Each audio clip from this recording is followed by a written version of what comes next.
Alamin ang latest weather update ngayon dito sa Sir Aris Official Weather News Today.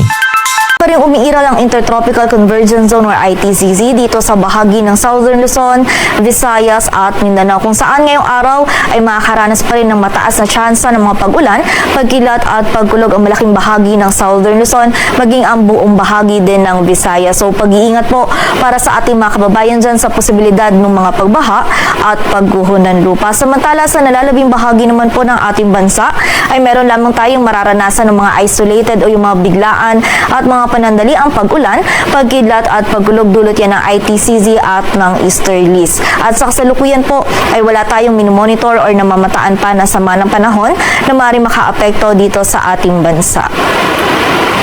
At para nga sa magiging lagay ng panahon ngayong araw ng linggo, maulap na kalangitan at mga kalat-kalat na pag-ulan, pagkidlat at pagkulog pa rin yung mararanasan dito sa bahagi ng Bicol Region, Mimaropa, maging sa bahagi din ng Quezon. So muli po, pag-iingat pa rin para sa ating mga kababayan dyan sa posibilidad ng mga pagbaha at pagguho ng lupa. Samantala, dito naman sa Metro Manila, maging sa area din ng Calabarzon, ngayong araw ay magiging mataasin po yung tsansa ng mga isolated na mga pag-ulan, pagkidlat at pagkulog. So as early as this morning po is makakaranas na po tayo nito mga biglaang pag-ulan nito. Kaya kapag po tayo ay lalabas ay huwag nating kalilimutan yung mga pananggalang natin sa ulan. Samantala sa nalalabing bahagi naman po ng Luzon ay meron din tayong mararanasan ng mga biglaang pag-ulan, pagkidlat at pagkulog lalong-lalo na po yan sa hapon at gabi dulot naman ng easterlies. Ang ating mga regional offices ay nagpapalabas po ng mga thunderstorm advisories or mga babala ukol sa mga pag-ulan nito.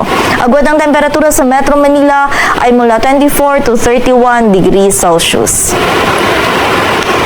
Samantala sa bahagi naman ng Visayas at Mindanao, ngayong araw ang buong bahagi po ng Visayas ay patuloy pa rin makakaranas ng maulap na kalangitan at mga kalat-kalat na pag-ulan, pagkidlat at pagkulog dulot pa rin po yan ng ITCZ. Samantala dito naman po sa bahagi ng Mindanao, ngayong araw ay magiging bahagyang maulap hanggang sa maulap yung ating kalangitan. Meron pa rin tayong tsansa ng mga isolated o yung mga biglaan at mga panandali ang pag-ulan, pagkidlat at pagkulog dulot po ng ITCZ. Yung mga pag-ulan po nito ay posible pa rin po maging moderate at kung minsan ay mga malalakas na pag-ulan na maaari magdulot ng pagbaha at pagguho ng lupa. So pag-iingat pa rin po para sa ating mga kababayan.